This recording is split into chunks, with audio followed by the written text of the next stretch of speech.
Welcome. Today we're going to be discussing the technique crashing wings, its execution, some of the things you should know about its execution, and some of the things that could go wrong or things that you can do to compensate for things when they do go wrong.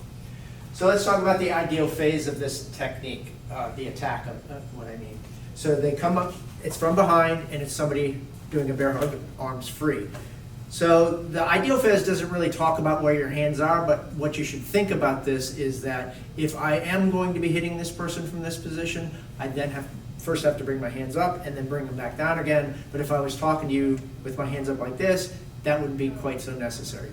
But keep in mind that this is crashing wings, so that even if you do bring your hands up, you can shoot them back from here, but the ideal is to come down at a diagonal at least. So what you want to do here is, this is a potential of somebody grabbing you and then possibly trying to pick you up off the ground.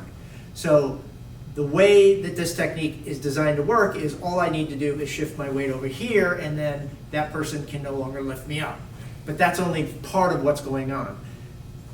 As we hit with these elbows, as we crash, we're not trying to strip those hands off, because technically speaking, a lot of people will complain, there's no way you're going to strip those hands off. It doesn't matter where you strip them off or not.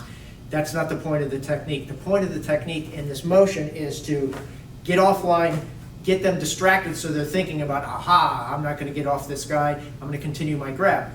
That doesn't matter for what you're going to be doing next. What you want to do next is you want to continue to pull this opponent to their right, so they're further and further onto their right foot.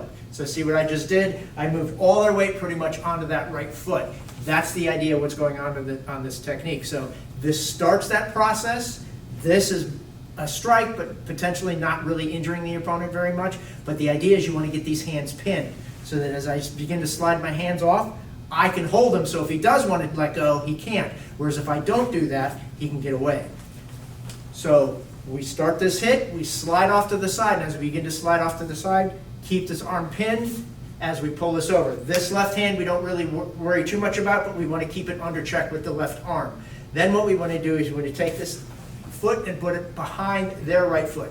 What we don't want to do is create a big gap here, because if you create this big gap, that's what's going to happen to you. So how do you compensate for that? So how you compensate for that is you take this left foot and you put it right behind their leg. I'm going to leave this off for now so you can see the leg, and push this behind, so that as I begin to settle my weight, I'm the one that's in a very good stance, and this person is not in a good stance at all. So that's what you want. You want to begin to pull them off and then begin to destabilize their base. So to repeat that one more time, I want to start moving my weight to the right to get them so that they can't lift you up, and move them onto the right leg, and then I want to start destabilizing that right leg so that the rest of the technique will work.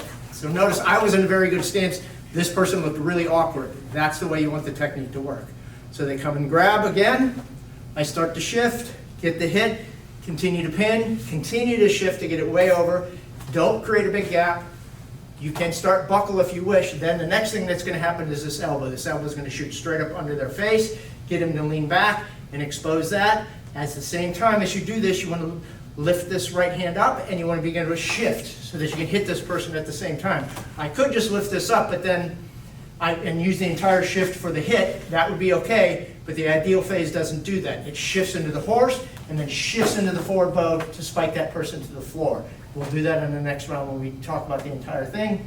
And then he'll fall to the floor, and then you can potentially cross out and cover. So let's go through it one more time with a little bit faster, but with a little bit less explanation, just an overview. So we can start with our hands down or our hands up. It doesn't matter. We step to get off their center line, get the hit, continue to pin as we continue to pull their weight over onto their right leg.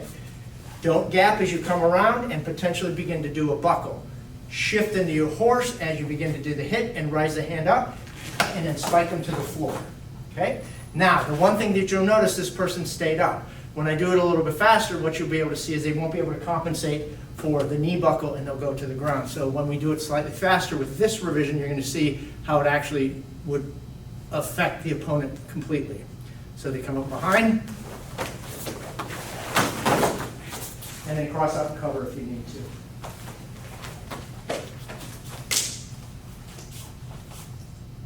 I hope this video helps you. Thank you very much.